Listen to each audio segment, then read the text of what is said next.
the Bible, God's good book, God's first book, the book of Genesis, cuts through the inflation of human nonsense every time. Book of Genesis is now, almost 4,000 years old. And the story in it about Abraham is definitely 4,000 years old.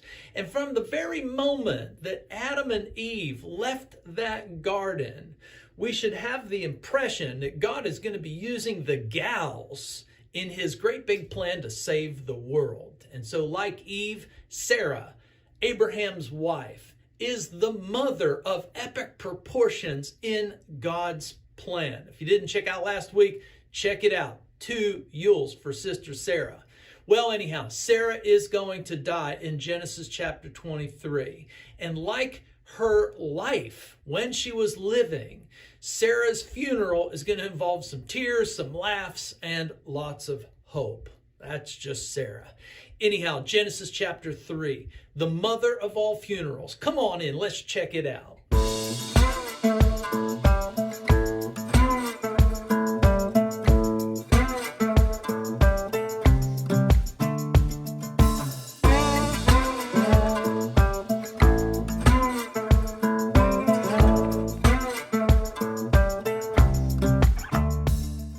Biblical channel, we're glad that you showed up because, well, reading the Bible and understanding the Bible is the best thing we can do with ourselves in our life, and it truly is a great book if we read it the right way. Now, it can be read in terrible ways, boring ways, all kinds of ways. It can be used for all kinds of evils, but the Bible, as God has given it to us, is meant to lift our spirits and wring the chamois of this life the best that we could possibly do. And it's for everybody too. It's not just for some, it's for everybody. There is nothing on this planet that is for everybody, but the Bible, like God, is for everybody. So Genesis chapter 23, that's where we are. And we're going to read this section because that's what we do at the Biblical channel, is just we read the Bible and then we talk about it. And that's what we should all be doing. We need good conversations. We need to, think about the right kind of things. We need to form some mental memories of what we should be, thinking about. And we got to talk about these things. So we're just trying to get the conversation out there, make you sound like the smartest person in the room, no matter who you are. If you don't want to give us credit here at the Biblical channel, that's fine with us. We just want more people talking about God and sounding smart about it. And you don't have to be a smarty goody two shoes to do that. Well, hardly. Abraham and Sarah are just salt of the earth kind of people, and most people that I know are too. So anyhow, the text of Genesis 23, kind of funny, but it is sad because Sarah dies. Anyhow, Genesis 23 verse 1. Let me just read this thing. No. Before we read it, let's pray like Jesus taught us how to pray. Father in heaven, hallowed be your name. Your kingdom come, your will be done on earth as it is in heaven. Give us this day our daily bread. Forgive our trespasses as we forgive those who trespass against us. Lead us not into temptation, but deliver us from evil. Sweet prayer. Thank you, Jesus, for that. Anyhow, let's head into God's word and pray that, it starts to make sense and lifts our soul like it's supposed to. Anyhow, here's how the text goes. Sarah lived 127 years. That's a long time. These were the years of the life of Sarah. And Sarah died at Kiriath Arba, that is Hebron, in the land of Canaan. And Abraham went in to mourn for Sarah and to weep for her. Abraham rose up from before his dead, and he said to the Hittites, I am a sojourner, a foreigner among you. Give me property among you for a burying place, that I may bury my dead out of sight. The Hittites answered back to Abraham, Hear us, my lord. You are a prince of God among us. Bury your dead in the choicest of our tombs. None of us will withhold you his tomb to hinder you from burying your dead. Abraham rose and bowed to the Hittites, the people of the land.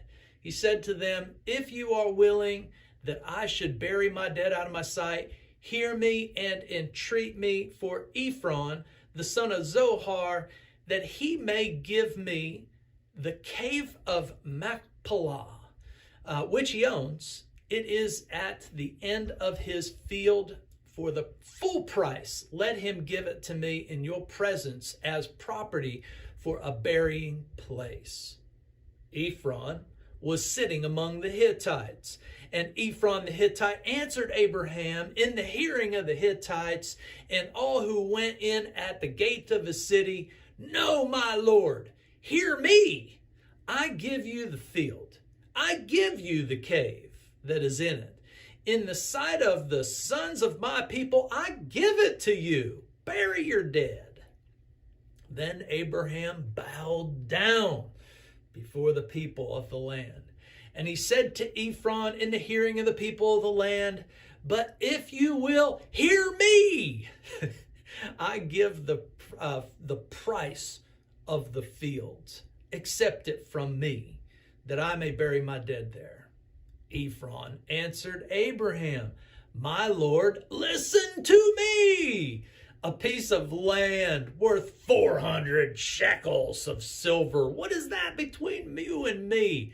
Bury your dead." Abraham listened to Ephron, and Abraham weighed out for Ephron the silver that he had named in the hearing of the Hittites, 400 shekels of silver, according to the weights and measurements according to the merchants.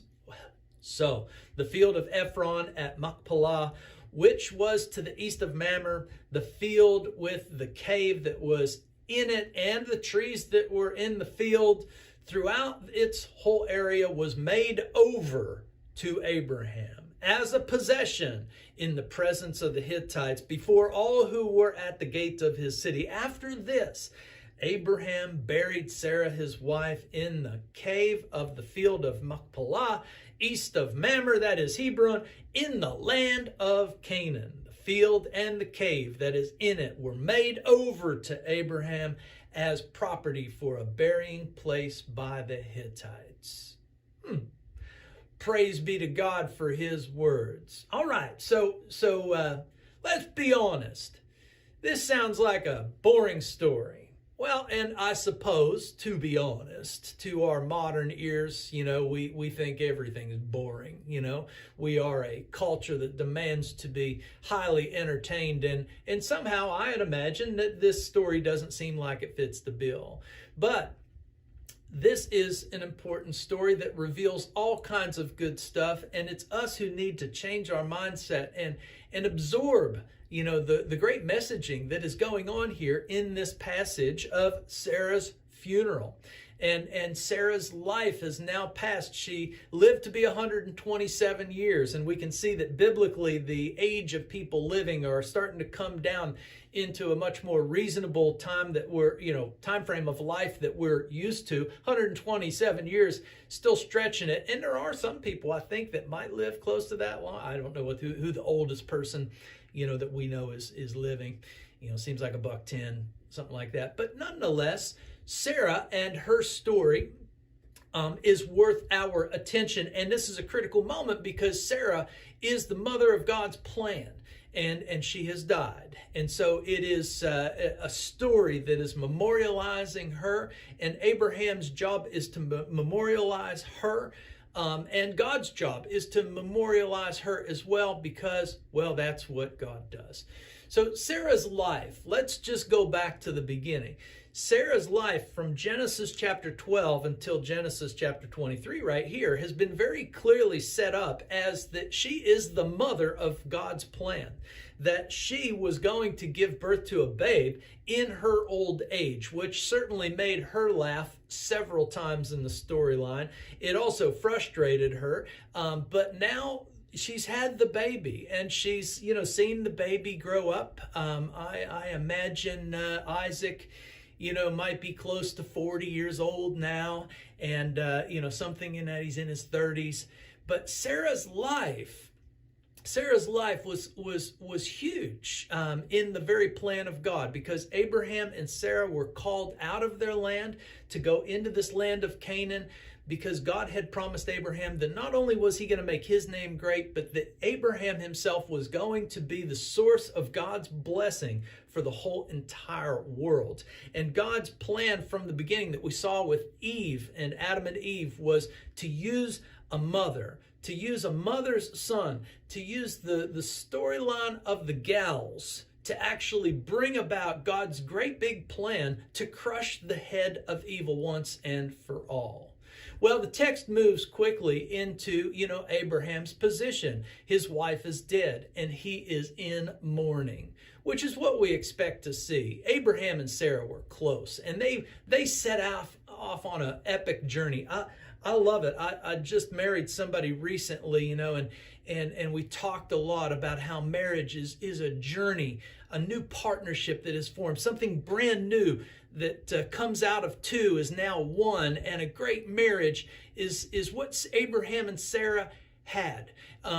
Abraham and Sarah, well, let's just say Sarah was his soul sister. She was literally his half sister, and that might freak us out, but 4,000 years ago, it's a little more acceptable, I suppose, but nonetheless, she was his best buddy. These two were companions. These two were best friends. These two lived life under this promise of God. And yeah, they were frustrated by it. Yeah, they were kind of bumbling idiots at times. Yeah, they made lots of mistakes. But in it all, they grew close to the real God of the universe, the real God who has a real plan to crush the head of evil. And he did so he used this holy couple in his plan. And there is nothing exceptional about this holy couple. This holy couple could be anybody. And that's part of the story. Abraham's soul sister and best buddy are people just like us. Most people get married and have a marriage. Everybody has a mom and dad, so we're very familiar with marriage, and God has set his eyes on marriage as the key object of his plan here. And so Abe loses his soul sister. Abe loses his best buddy. He's in mourning. He is weeping for her. I imagine the song that Fleetwood Mac, put together about Sarah. Did you ever hear that one? Sara, you're the poet of my heart. I imagine this playing in the background. I know it's 4,000 years ago and Stevie Nicks wasn't alive yet, but nonetheless, I hear the song Sara by Fleetwood Mac in the background. Sara, you're the poet of my heart. Never changed, never stopped, but now it's gone. It doesn't matter what for, but when you build your house, then call me home. You see, what Abraham and Sarah knew is that God was building a house for all people in this game plan that he started with Abe and Sarah. And so I imagine Abe is thinking about Sarah in terms of being with God, and he wants to see this plan of God, come to fruition as best as it possibly can. I also might hear that Starship song, Sarah. That's another good one. Sarah. Oh, I digress. Let's not do that. Anyhow, there is a time of mourning going on here, a time of weeping, and Abraham is definitely, in that status which we expect. But to the world around, we have to admit, this is just another dead woman. Women die, men die. This is just another dead woman. There is nothing noteworthy from a worldly perspective about this woman, Sarah. But to God and to Abraham, well, she is the mother of promise. She is the mother of promise, and what a life she got to live. And in her life, she had lots of laughs. That was, actually the name of her son, Isaac, is laughter.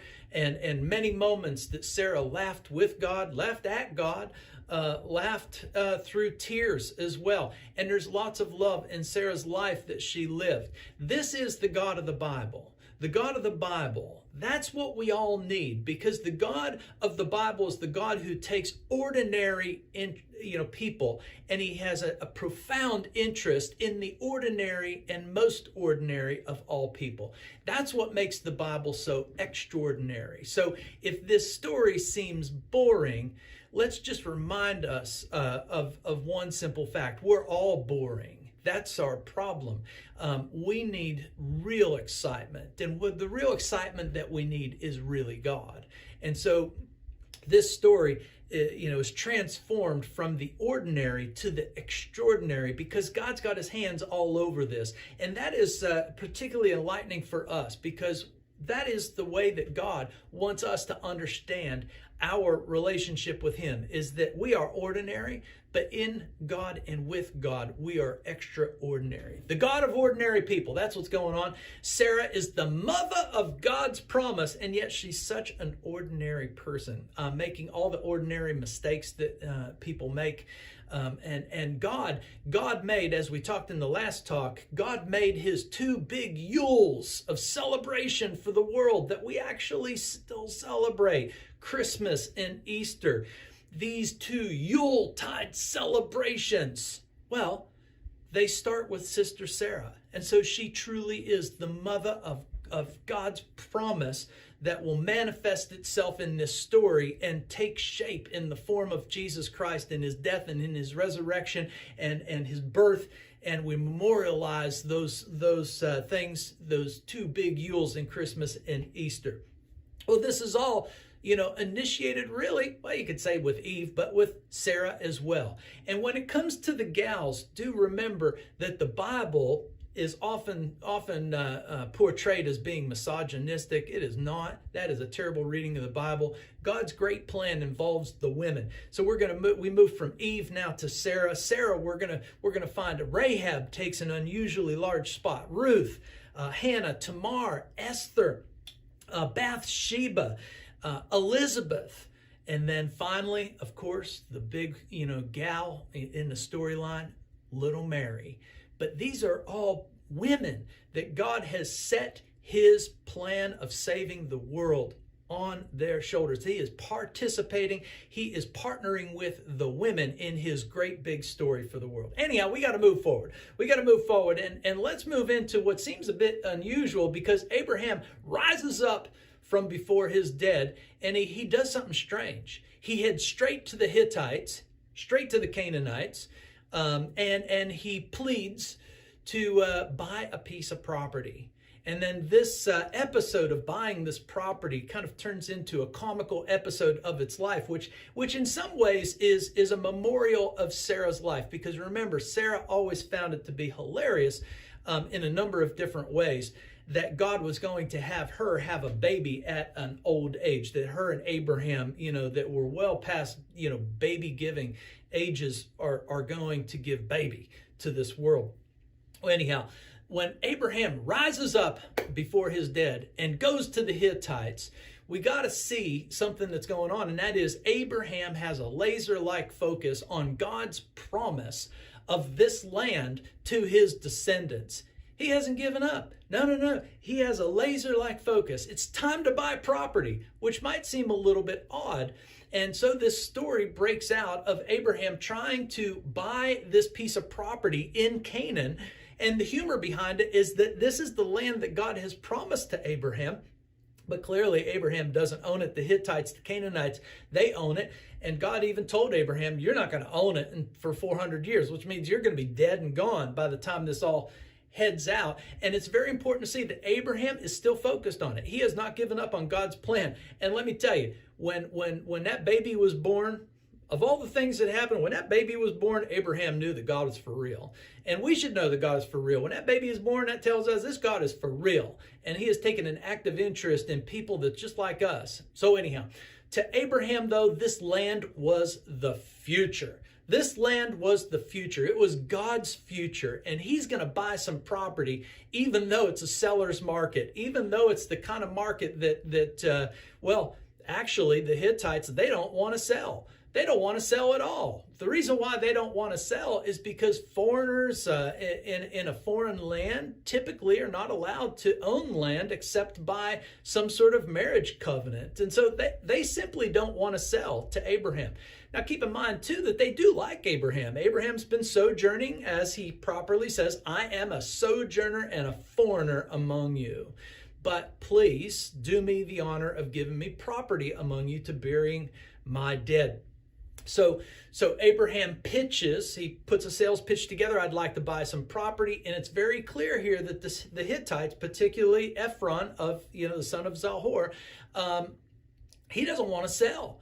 And it probably largely based on the fact that they really don't want Abraham to own land. They like Abraham. They like him a lot. They even see him as a prince of God. And remember, they also would have been fully aware that, really it was Abraham that saved the day in that battle of kings. And we covered that, previously. So go back and check that episode out. But they like Abraham a lot. They even call him a prince of God. And remember, the Hittites are not the Hittites of the future, which means 400 years from now. Remember, God told Abraham that the Hittites, the Canaanites, the Perizzites, all these groups of people, their sins are not yet complete.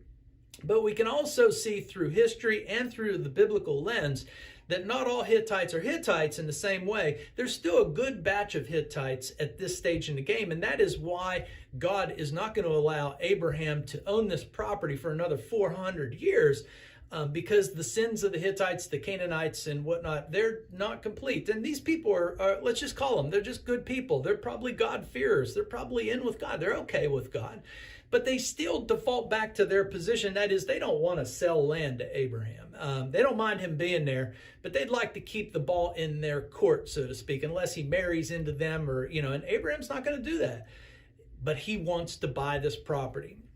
So this correspondence between Abraham and the Hittites goes back and forth, and you heard me reading it saying, "Hear me, oh my Lord." Everybody says, "No, hear me," and then, "No, hear me." "No, hear me." "Hear me," if you will. It's kind of a comical back and forth. No, hear me. And there's this huge bartering session that's taken place.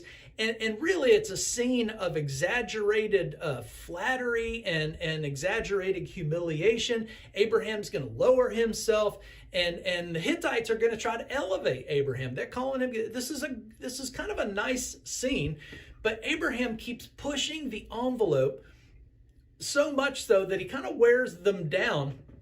And one of my favorite little lines in here is that Abraham seems to wear them down. And we know that Abraham's a good barterer. Remember when he was bartering with God for just one righteous, if there's just 10 righteous people down there in Sodom, God, will you spare the city?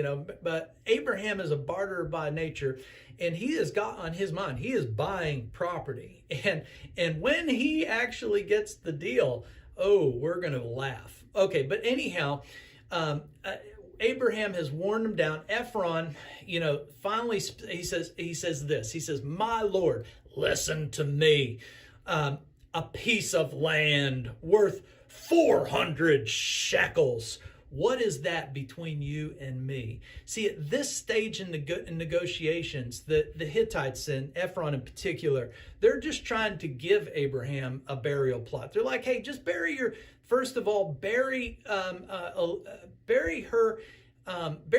Sarah in any of our tombs. Nobody will hold back. You can take your pick, Abraham. Bury it." No. Abraham says, no. I want to buy this particular cave. I want to buy this particular field. They're like, no. Well, listen, we'll just give it to you. We'll give you the cave. And Abraham, no. I really want to pay the price. I want to pay the full price. And at this point, when Ephron says, "No, my Lord, listen to me, a piece of land worth 400 shekels of silver. What is that between me and you? Bury your dead." He still wants Abraham to just take the land for free, because that gives the Hittites, the upper edge. They can, later claim that maybe there was a breach of promise, and they just don't want Abraham buying property. And so he throws out, I'm telling you, this is all the money in the world as a price for this piece of land. All the money in the world. And we know that money talks. Everything is eventually for sale. Just depends on what kind of money we're talking about. And so this scene of exaggeration and flattery throws, it's Ephron that throws in this ridiculous price. And when he says 400 shekels of silver, he completely expects Abraham to back down. He expects Abraham to be like, "Oh, no way." And just to put this in perspective, I know 400 shekels of silver means nothing to us, but to put this into perspective, 1,000 years later, King David is going to buy the property for the temple for 25 shekels. 1,000 years later, David's going to buy a piece of property in the same land for 25 shekels that'll hold the temple. Okay, so that's not even, you can adjusted for inflation, doesn't even make sense. Abraham 1,000 years before is being told, oh, if you have to buy it, 400 shekels. But that's ridiculous because they don't want him to buy it. They don't want him to buy it. And what does Abraham do? Abraham, as soon as he hears 400 shekels, he knows that the Hittites have, or Ephron has laid out a price. As ridiculous as that price might be, he's laid out a price. And what does Abraham do next? He doesn't even barter. He doesn't negotiate. He pays 400 shekels. Lays down the silver, baby. And he abides by. So this scene is all about legalities as well. And so Abraham is abiding by the cultural legalities, and so a little bit of this language that's a little bit awkward for us is all about the legalities about how property has to change hands in a legal fashion. And so Abraham, once he hears that ridiculous price, he doesn't bat an eye, and he lays out 400 shekels of silver, which is all the money in the world. And I think Ephron is just, he can't believe it. He can't believe it. And I'm sure they are laughing all the way to the bank that Abraham was a laughing stock at this moment. Abraham just paid stupid money for land that God says is his anyhow. So there's this ironic twist to it all. But our question is, who is going to laugh last? From Abraham's point of view, he has a laser-like focus on God's promise. He sees the future in this land, and he sees the future in memorializing his wife in this land. This is also a tomb that he's going to be in too. And so just because he paid stupid money doesn't mean he's going to be laughed at for long, because Abraham's descendants will own this land, and they will have a memorial to Abraham and Sarah, the patriarchs of the story. Well, anyhow, Abe is all in for Sarah. And, at one level, there is no money in the world that he won't pay to get his wife a proper burial place in this land. The mother of God's plan to bless the world is worth every penny. Money is no object for Abe. That's pretty cool to see. But we will see that the children of Abraham get the last laugh whenever, Israel does take over this land 400 years from then. And I think the big question is, why not just take the freebie? And I'm reminded of that conversation that Abraham had with the king of Sodom before his demise, who, remember, the king of Sodom, when he came out to talk with Abraham, tried to take credit for some of the victory and tried to take over. And Abraham said, I wouldn't take a sandal strap from you, because you'll turn around and say that, I owe you. And I think there's something of that going on right now with Abraham too. He doesn't want to take the free gift, because that will put some sort of, blackmail or some sort of ability for the Hittites to later renege on this land. But Abraham buys this land fair and square for stupid money, mind you. But that's all part of the humor going on, is that Abraham has something far bigger in his mind, and that is God's kingdom, God's plan to save the world, the mother of all plans to save the world that he started with Abraham and Sarah. Abraham is laser-like focused in that plan. And that's good for us to see. And that's really all that's going on in this passage. But there's some other things that we should probably take note of before we move on and dismiss this passage as seeming like a boring old story. First and foremost, there is a great marriage in this story, and that is Abraham and Sarah.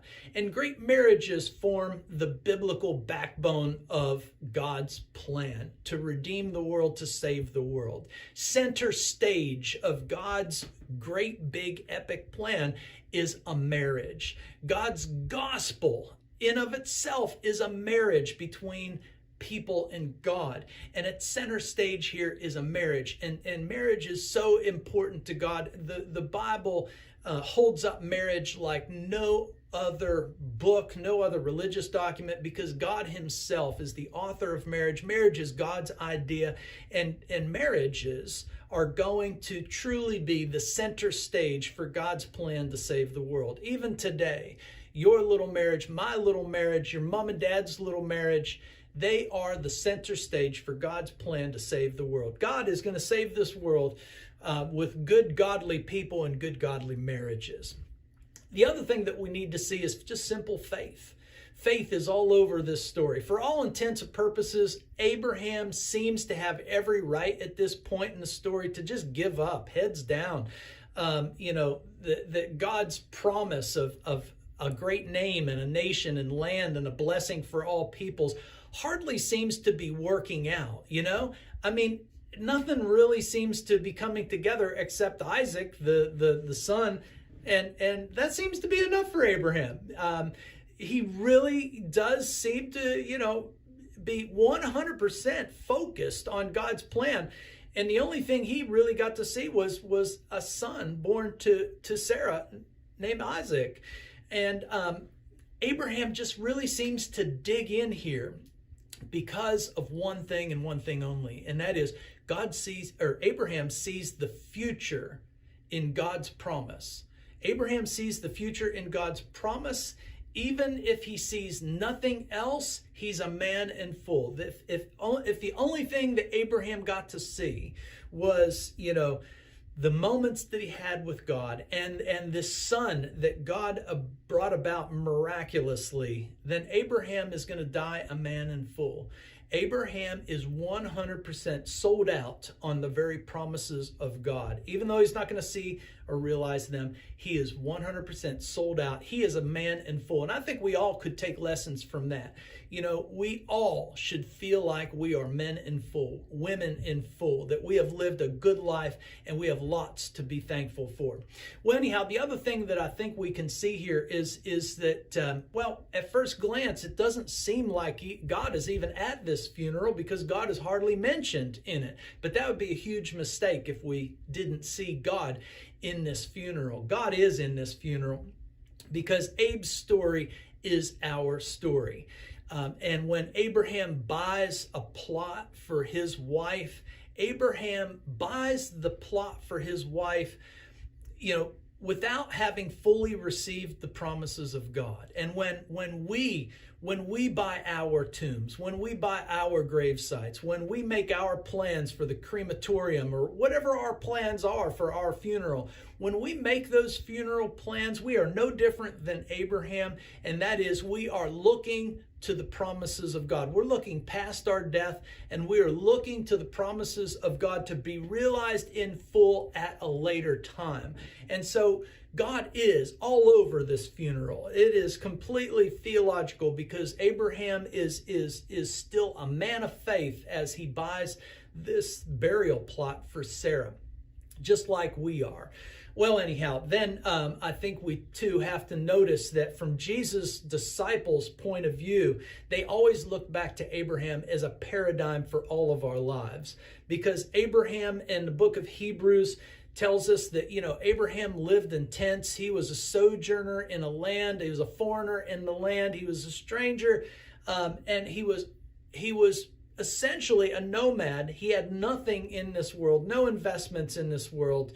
And he expected to have his permanent home with God in the future. And so we're all aliens and strangers in this place. And that's the way Jesus' disciples, look back fondly on Abraham and Sarah, that we all live in tents and we're all looking forward to our permanent home. Kind of reminds me of a Waylon Jennings song, that we're all friends and strangers wondering which way to go, leaning on yo-yos and bozos and bimbos and heroes. We all have a certain stranger sense or foreigner sense in this world. And Abraham shows us the way to live it out like that, because your permanent place is yet to come in the promises of God, which is the key point of this text. Abraham is going to set up a remembrance for Sarah. He's going to set up a proper cave so that not only he can remember her by, but his future descendants can remember her by. When his future descendants come back into this property, and as their own, they are going to have this place of remembrance, the tomb of Abraham and Sarah. And we're going to see that that is true, that when Israel takes over this land, it becomes a thing that, that these places are set up as remembrance. And that is really the key to biblical activity for all of our lives, is to set up good mental memory. What makes us different as a race? And when I talk about us as a race, I'm talking about the human race, the Adams, is that we have the ability to imagine reality. And it's very important to us, and it's very important from the biblical point of view that we imagine the right reality. And so the Bible, God, cuts through the inflation of human nonsense by building mental memory for us. And it's very important for us to build mental memory. Mental memory is the key to wringing out the chamois of life successfully. Funerals are a great time of refreshing our mental memories and establishing memorials of our mental memories. And so every funeral is important, and every funeral is important to God, because remembering life, remembering our loved ones, remembering the promises of God is the absolute essence of a successful life. And so even when we think about the Lord's Supper, and if you've ever been to church and partaken in the Lord's Supper, there is a key phrase in the Lord's Supper, and that is, remember me. When we think about Jesus, we think about his death and his resurrection. We think about his life and his death and his resurrection. But we think about his death, and Jesus says, remember me. When you take this bread, remember that my body was broken for you. When you drink of this wine, remember that my blood was shed for you. Remembering death, remembering the right things about death is absolutely essential to our proper, mental memory when it comes to living a successful life as human beings. Not only should we remember our own loved ones and memorialize them in funeral services like Abraham is memorializing Sarah, but we should also have this habit of remembering the most important death of all, and that is the death of Jesus Christ, who brings us forgiveness, who, sacrificed himself to bring forgiveness to everybody. And so we remember him. And that's the key activity at the Lord's Supper, is remembering the death of Jesus and his resurrection, of course. And then that brings us also to funerals in general. I've never been to a funeral where God is not welcome. That's what I like about funerals, because funerals have a way of getting us serious. Funerals have a way of cutting through the human nonsense that we live in and day out. I've never been to a funeral where God is not welcome, and it doesn't take long for us to realize that life is short, and we're just simply not going to accomplish everything that we want to accomplish. There's just simply not enough time to get it all done. I've got so many things that I will never get to, because there's just not enough time. Abraham sees the promises of God to make his name great, to make him into a nation, to give him this land.